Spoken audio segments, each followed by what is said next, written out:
नहाता वक्त swimming pool में बनको पांव फिसल को और जी कारण से बनको निधन हो गयो। और आज बनका पैतृक गांव ससम्मान बन की अंतिम यात्रा है बाबी निकाली जाएगी और अंतिम दर्शन भी थान कराऊंगा। भारत माता की वंदे वंदे। एक तरफ से तो ये हमारे लिए गौरव की बात भी है शहीद होना, क्योंकि यहाँ की माताएं हैं वो अपने बच्चों को बचपन से ही देश पे कुर्बान होना सिखाती हैं। झुंझुनू जिला वीरों की धरती है।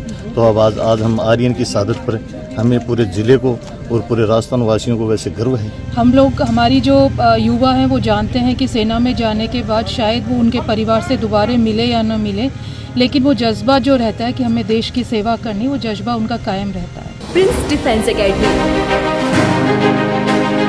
जहां हर सुबह शुरू होती है देशभक्ति की प्रतिज्ञा से।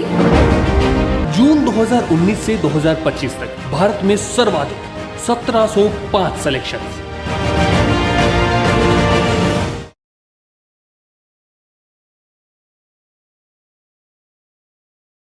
राम राम जी, मैं भावना और थे देख रहा हो आपने खबर। फिलहाल मैं मौजूद हूँ पीपल का बास के अंदर और मैं बता दूं कि 1 महीने के अंदर दूसरो अग्निवीर है जो तिरंगम लिपट के आज अपना पैतृक गांव पहुंचने वालों है।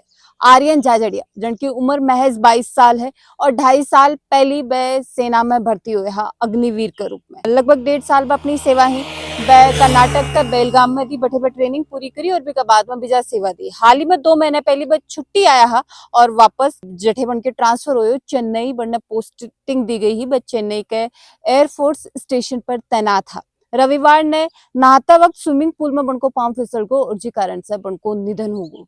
और आज बनका पैतृक गांव ससम्मान बन की अंतिम यात्रा है बाबी निकाली जाएगी और अंतिम दर्शन भी थान कराऊंगा।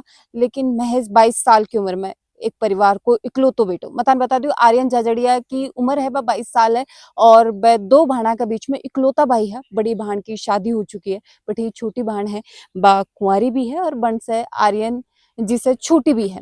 आज बनके पैतृक गांव में बनकर पार्थिव देह वो पहुंचने वालों है और पूरे गांव में जबकि शोक की लहर है। वह चल रही एक भव्य तिरंगा यात्रा को आयोजन करे हुए मंडावा से लेके पीपल का बास तक एक विशाल तिरंगा यात्रा है बा शहीद के सम्मान में है बा निकाली जाएगी, जवान के सम्मान में बा निकाली जाएगी। लेकिन ये सवाल मेरे थारे से है कि झुंझुनू की माटी में यहाँ को क्या खास है कि जब भी कोई फौज की बात आवे, चाहे फौज में भर्ती होने की बात आवे, चाहे फौज में युद्ध लड़न की बात आवे और चाहे तिरंगो उड़न की बात आवे, तो सबसे ज्यादा जान गंवाण वाला जगह जवान ही झुंझुनू का एक क्यों ही के यहाँ को खास ई माटी के अंदर है, के यहाँ को खास बात जन्या के अंदर है जगह यहाँ का वीर सपूतान जन्म दे ही। कमेंट करके तान जरूर से बताना, लास्ट तक बने। जिला है ये वीरों की धरती है और आज बहुत वैसे देखे तो सौभाग्य की बात है कि झुंझुनू जिलों में जो वीरों की सूची है उसमें आर्यन का नाम और लिखा गया।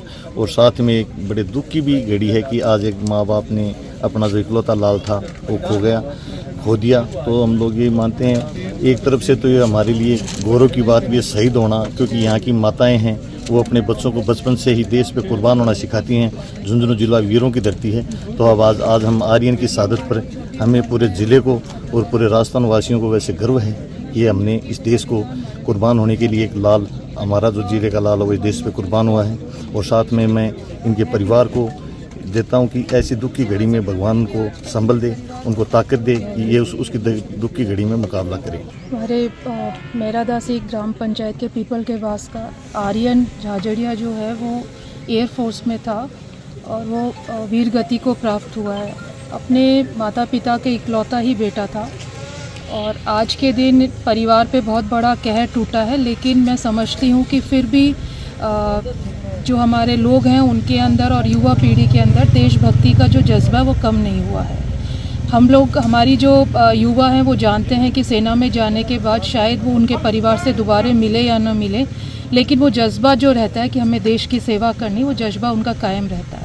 और हर माता पिता को पता होता है कि मेरा बेटा या बेटी अगर सेना में जाएगा तो शायद हम कल उसे न मिल पाए, लेकिन देशभक्ति का जज्बा हर व्यक्ति के अंदर, हर परिवार के अंदर, हर समाज के अंदर बहुत ज़्यादा। इसलिए हमारे यहाँ पर विशेषकर झुंझुनू जिले के अंदर और उसमें भी मंडावा विधानसभा के अंदर बहुत सारे लोग सेना के अंदर हैं। आज फिर हमारे झुंझुनू की वीर धरा से 22 वर्ष का शहीद आर्यन झाझड़िया जी हमारे बीच नहीं रहे, तो मैं इस मुश्किल की घड़ी में ईश्वर से प्रार्थना करती हूँ कि इस अंत्योष्टि के टाइम में, इस मुश्किल की घड़ी के अंदर ईश्वर उनके अपने श्री चरणों में स्थान देवें और साथ ही साथ उनके पूरे परिवार को संबल प्रदान करें।